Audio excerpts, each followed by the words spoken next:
سننے والے ہیں ان کو بتا سکے کہ ہم انصاف مانگنے کے لیے یہاں پر اکٹھے ہوئے ہیں۔ میرے ساتھ مل کر نعرہ لگائیں، ظلم کے یہ ضابطے ہم نہیں مانتے، ظلم کے یہ ضابطے ہم نہیں مانتے۔ we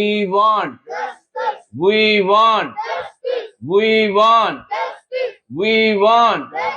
جڑاوالا کے مسیحیوں کو جڑاوالا کے مسیحیوں کو we want۔ میرے بہنوں بھائیوں، جو اس وقت جڑاوالا کے کرسچن ٹاؤن سینٹ جان کیتھولک چرچ کے سامنے انصاف کے حصول کے لیے دھرنا دے کر بیٹھے ہیں،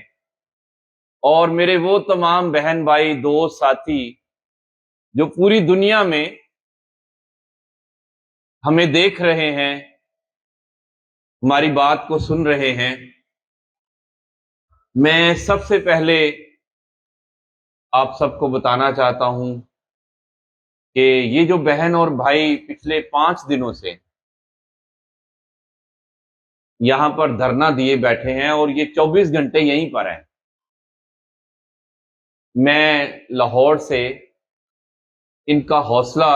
بڑھانے کے لیے آیا ہوں۔ 16 اگست 2025 کو جب انہوں نے یہ دھرنا شروع کیا تھا تو اس دن بھی میں یہاں پر موجود تھا، اور آج دوبارہ یہ پیغام دینے کے لیے آیا ہوں کہ یہ ہمارے بہن بھائی جو ہیں وہ اکیلے نہیں ہیں۔ انصاف حاصل کرنے کی جدوجہد میں ہم سب ایک دوسرے کے ساتھ ہیں۔ جیسا کہ پوری دنیا کو پتا ہے کہ سانحہ جڑاوالا جب توہین قرآن پاک کا ایک الزام لگا کر دن کی روشنی میں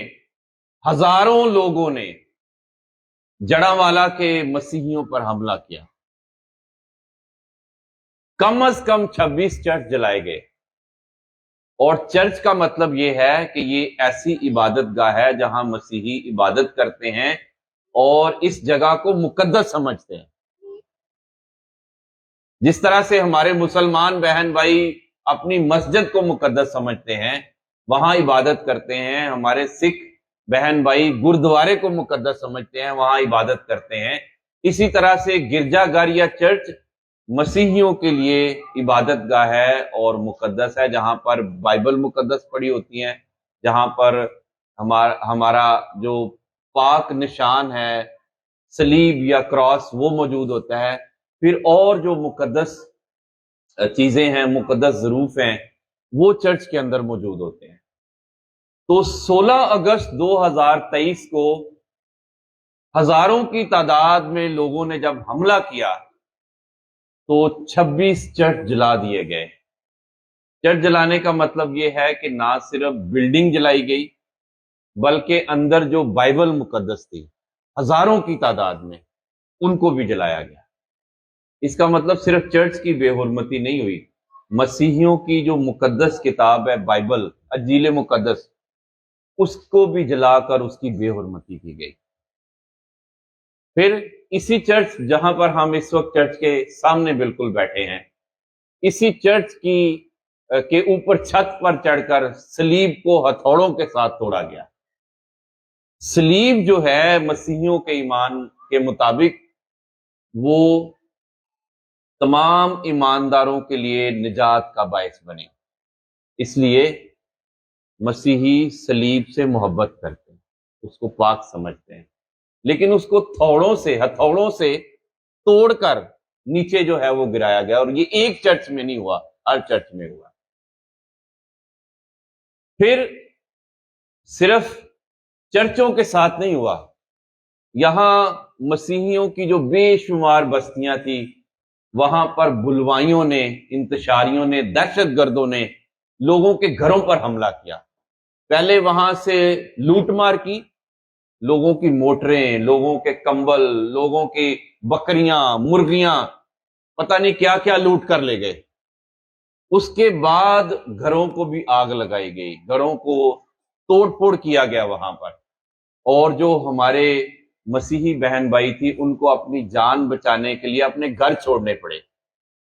اور کتنی تکلیف کی بات ہوگی کہ آپ اپنی ہی آنکھوں کے سامنے جو ہے وہ اپنے جلتے ہوئے گھر کو دیکھ رہے ہو۔ پھر خاص طور پر ہماری جو جوان بچیاں تھیں، ہماری جو مائیں بہنیں تھیں، وہ جب گھر سے چھوڑ کے چلی گئیں تو ان کے پاس رہنے کے لیے کوئی جگہ نہیں تھی۔ ان کو کھیتوں میں چھپ کر کھلے آسمان تلے رات گزارنی پڑی، اپنی جان بچانے کے لیے، اپنی عزتیں بچانے کے لیے۔ تو یہ وہ سارا منظرنامہ ہے، یہ وہ ساری تباہی ہے جو 16 اگست 2023 کو ہوئی۔ پھر کیا ہوا کہ سانحے کے بعد یہاں اس وقت کے وزیر اعظم بھی آئے، اس وقت کے چیف جسٹس بھی آئے، اس وقت کے وزیر اعلیٰ بھی آئے، اور کئی جو حکومتی عہدیدار تھے یہاں پر آئے، بڑے وعدے ہوئے، بڑے الفاظ استعمال کیے، بڑے جملے بولے گئے۔ ہم ہر انسان کا شکریہ ادا کرتے ہیں جو یہاں پر آیا، لیکن اس سارے کا کچھ فائدہ ہوتا اگر جڑاں کے مسیحیوں کو انصاف ملتا۔ 2 سال گزر چکے ہیں، باوجود اس کے کہ مقدمات انسداد دہشت گردی کی عدالت میں چل رہے ہیں، جہاں پر ٹرائل جو ہے وہ عمومی طور پر تیز رفتاری سے چلتا ہے، سپیڈ سے ہوتا ہے، لیکن 2 سال گزرنے کے باوجود کسی ایک بھی ملزم کو جس نے جلاؤ گہراؤ کیا یہاں، جس نے انتشار پھیلایا، کسی کو سزا نہیں ہوئی۔ کسی بھی مقدمے کا ابھی تک کوئی فیصلہ نہیں ہوا۔ اور لالا جی نے آپ کو بتایا ہے کہ جو پولیس کی تفتیش ہے وہ ہمیں یک طرفہ جو ہے وہ نظر آتی ہے، وہ شفاف اور غیر جانبدار نظر نہیں آتی۔ پھر بے شمار چیزیں ہوئی ہیں اس دوران میں۔ آپ سمجھ سکتے ہیں کہ جو اس ملک میں مظلوم ہے، جب اس پر ظلم ہوتا ہے تو ظلم کا دوسرا حصہ یہ ہوتا ہے کہ جب وہ تھانے کچہری میں انصاف کے لینے کے لیے جاتا ہے تو پھر اس کو دھمکیاں بھی ملتی ہیں، اس کو ڈرایا دھمکایا جاتا ہے، اس کی جیب پر بھی جو ہے وہ بوجھ آتا ہے، کئی رکاوٹیں جو ہیں وہ آتی ہیں۔ لیکن میں آج دنیا بھر میں تمام بہن بھائی جو میری آواز کو سن رہے ہیں کہ میں نے یہ پہلا مقدمہ یا کیس دیکھا ہے، اور بھی بہت سارے مسیحیوں پر حملوں کے واقعات ہو چکے ہیں ماضی میں، لیکن 2 سال گزرنے کے باوجود تمام مدعی اور جڑاں کے تمام مسیحی انصاف کے حصول کے لیے کھڑے ہیں، یہ پیچھے نہیں ہٹے، یہ ڈٹے ہوئے ہیں۔ اسی لیے جب انہوں نے دیکھا کہ 2 سال گزرنے کے باوجود انصاف نہیں ملا تو لالا روبن ڈینیل جو کسی تعارف کے محتاج نہیں، ان کی انسانی حقوق کے لیے، مظلوم لوگوں کے لیے، خاص طور پر مسیحیوں کے لیے جدوجہد کسی سے ڈکی چکی نہیں ہے۔ اور جڑاں کی مقامی قیادت، خاص طور پر ہمارے بھائی شکیل بٹی اور ہمارے بھائی شفیق ناز گوشی صاحب، اور ان کی جتنی یہاں پر جو وکٹم کمیٹی ہے، ان کے تمام اراکین، میں سمجھتا ہوں کہ یہ فیصلہ انہوں نے جو دھرنا دینے کا کیا ہے یہ بہت بڑا فیصلہ تھا، لیکن یہ انہوں نے مشکل فیصلہ لیا ہے، کیونکہ جہاں یہ مایوس نظر آتے ہیں وہاں ہی انہوں نے اس کے ساتھ ہی ہمت دکھانے کا فیصلہ کیا ہے، کھڑے ہونے کا فیصلہ کیا ہے، کہ بجائے اس کے کہ ہم مایوس ہو کر بیٹھ جائیں گھروں میں اور بات نہ کریں، ڈر جائیں، دبک جائیں، سہم جائیں، انہوں نے فیصلہ کیا کہ ہم حالات کا مقابلہ کریں گے۔